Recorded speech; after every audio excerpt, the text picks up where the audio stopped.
மற்றும் ஒரு அண்மை செய்தி. பட்டினப்பாக்கத்தில் கடல் சீற்றம் அதிகரித்துள்ளதாக தற்போதைய அண்மை செய்தி வெளிவந்துள்ளது.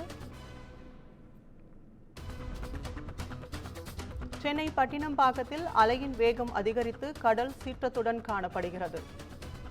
கரையோரத்தில் நிறுத்தி வைக்கப்பட்டுள்ள படகையும் தாண்டி கடல் நீர் வெளிப்பகுதிக்கு வந்ததால் பொதுமக்கள் அச்சம் அடைந்துள்ளனர்.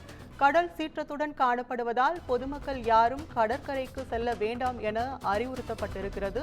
தற்போது கிடைத்த அண்மை செய்தியை பார்த்துக் கொண்டிருக்கிறோம். சென்னை பட்டினப்பாக்கத்தில் அலையின் வேகம் அதிகரித்து கடல் சீற்றத்துடன் காணப்படுகிறது.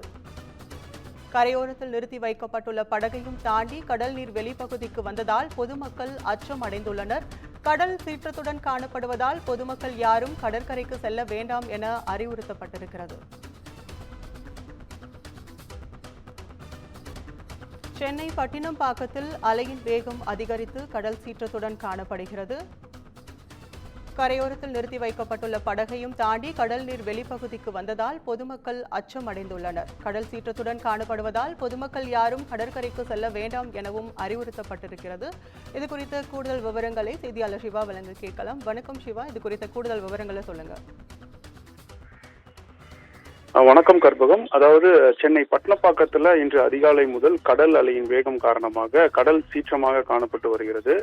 கடல் அலையின் வேகம் காரணமாக பட்டினப்பாக்கம் கரையோரத்தில் நிறுத்தி வைக்கப்பட்டிருக்கக்கூடிய படகுகள் படகையும் தாண்டி கடல்நீரானது கரையோரத்தின் வெளிப்பகுதிக்கு வந்துள்ளது.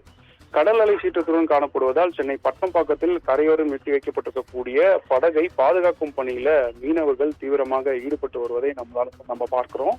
வானிலையில் ஏற்படும் மாற்றம் காரணமாக ஆண்டுதோறும் மாதிரியான கடல் சீற்றம் ஏற்படுவதாகவும் இது போன்ற சீற்றத்தால் மீனவர்கள் பெரும் சேதத்திற்கு ஆளாவதாக மீனவர்கள் தரப்பு தெரிவிச்சிருக்கிறாங்க. அதாவது இன்று அதிகாலை 5 மணி முதலே வானிலை காரணமாக கடல் அலை சீற்றமானது சற்று தீவிரமாக காணப்பட்டது. அதன் காரணமாக பட்டினப்பாக்கம் கரையோரத்தில் இருக்கக்கூடிய படகையும் தாண்டி தண்ணீரானது வெளியே வரக்கூடிய சூழல் ஏற்பட்டிருக்கிறது.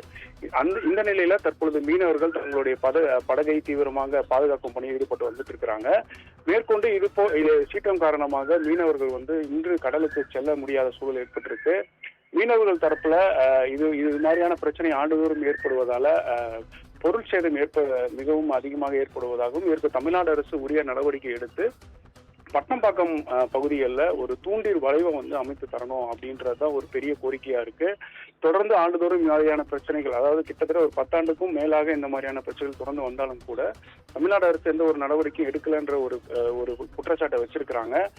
காலையிலேருந்தே இந்த மாதிரியான கடல் சீற்றம் காரணமாக பட்டினப்பாக்கம் கரையோரம் இருக்கக்கூடிய படகு மட்டும் இல்லாமல் அங்கு கரையோரம் இருக்கக்கூடிய வீடுகள்லையும் கடல் சீற்றமானது ஏற்பட்டிருக்கிறது. வீடுகள்லையும் பொருட்சேதம் ஏற்பட்டிருக்கிறதாகவும் மீனவர்கள் தரப்பு தெரிவிச்சிருக்கிறாங்க. இதன் காரணமாக சுமார் 20க்கும் மேற்பட்ட படகுகள்ல மீன் பிடிக்க செல்லக்கூடிய மீனவர்கள் இன்று கடலுக்கு செல்ல முடியாத சூழல் ஏற்பட்டிருக்கு.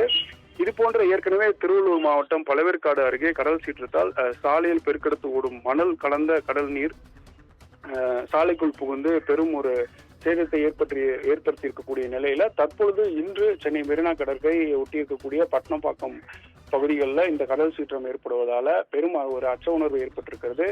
இந்த பிரச்சனை காரணமாக மீனவர்கள் இன்று மீன்பிடிக்க செல்ல முடியாத சூழல் ஏற்பட்டிருக்கு. இதற்கு தமிழ்நாடு அரசு ஒரு முழுமையான தீர்வை ஏற்படுத்தி தரணும்ன்றதும் ஒரு முக்கியமான கோரிக்கையா இருக்கு. ஆண்டுதோறும் இந்த பிரச்சனைகளை எங்களால சமாளிக்க முடியலன்றதும் ஒரு பெரிய குற்றச்சாட்டு வைக்கிறாங்க மீனவர் தரப்புல. அதன் அடிப்படையில இன்று காலை கடல் சீற்றம் ஏற்பட்டிருக்கக்கூடிய இதன் காரணமாக பட்டினப்பாக்கம் பகுதியே ஒரு பரபரப்பான ஒரு சூழல் ஏற்பட்டிருக்கு.